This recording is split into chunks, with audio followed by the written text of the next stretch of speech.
Perkenalkan, saya Dr. Omasi, saya dokter umum dari Provinsi Bali.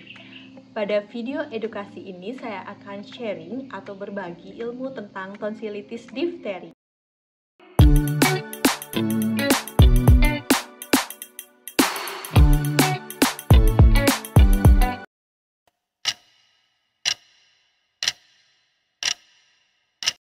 Tonsilitis adalah peradangan yang terjadi pada amandel atau tonsil.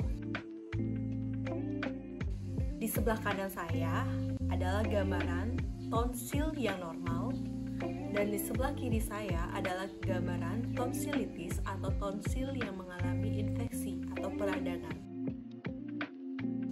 Tonsilitis difteri merupakan tonsilitis yang disebabkan oleh kuman Corynebacterium diphtheri.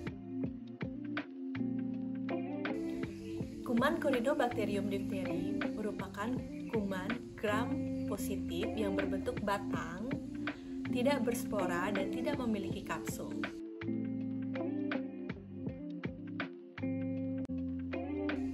Kuman difteri bisa menular melalui percikan udara saat kita batuk, kita bersin, atau berbicara. Kuman juga bisa menular melalui kontak langsung benda yang sudah terkontaminasi kuman seperti kursi, kunci, atau benda-benda lainnya. Ini juga menular melalui kontak langsung kulit atau luka penderita difteri. Tonsilitis difteri sering ditemukan pada anak usia di bawah 10 tahun dan paling tinggi kejadiannya pada usia 2-5 tahun. Semua kelompok usia dapat tertular penyakit ini, namun anak-anak memang lebih beresiko. Apa aja sih gejala dari tonsilitis difteri? Gejala tonsilitis difteri kita bisa kategorikan menjadi gejala umum, gejala lokal, dan gejala efek eksotoksin.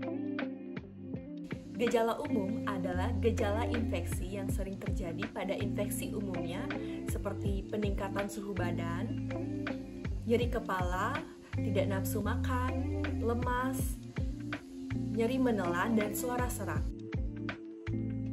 Gejala lokal merupakan gejala yang berupa peradangan dari tonsil ditutupi oleh bercak putih kotor yang semakin meluas dan membentuk lapisan pseudomembran, dan lapisan pseudomembran ini bisa semakin meluas hingga menutupi rongga mulut dan saluran pernafasan yang dapat menyebabkan sesak hingga kematian.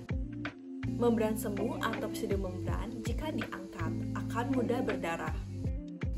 Pada perkembangan penyakit ini, jika infeksi terus terjadi, kelenjar getah bening pada leher bisa membengkak atau meradang yang dikenal dengan nama bullneck. Corynebacterium diphtheri dapat mengeluarkan racun eksotoksin. Racun eksotoksin ini, jika menyerang jantung, otot, saraf, dan ginjal, dapat menyebabkan kerusakan. Efek eksotoksin kuman pada jantung dapat menyebabkan miokarditis.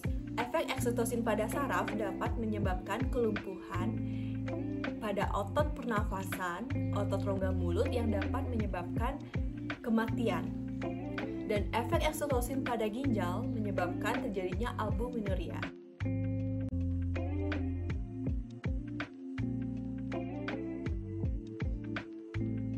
Jika pemeriksaan preparat langsung kuman diambil dari sampel pseudomembran, ditemukan kuman Corynebacterium diphtheri dan didukung oleh gejala dan tanda klinis tonsilitis difteri. Antidifteri serum atau ADS yang berfungsi untuk menetralkan atau mencegah dari toksin kuman Corynebacterium diphtheri, kemudian diberikan obat antibiotik dan golongan kortikosteroid, obat antipiretik pada pasien yang mengeluhkan demam. Pasien yang menerima terapi tonsilitis difteri biasanya disarankan untuk isolasi 2-3 minggu, mengingat penyakit ini adalah penyakit menular, dan keluarga atau teman yang kontak erat dengan penderita sebaiknya dilakukan pengecekan terlebih dahulu. Selain itu, pengobatan dari difteri sebaiknya dilakukan segera dan jangan ditunda untuk mencegah terjadinya komplikasi, terutama pada anak-anak.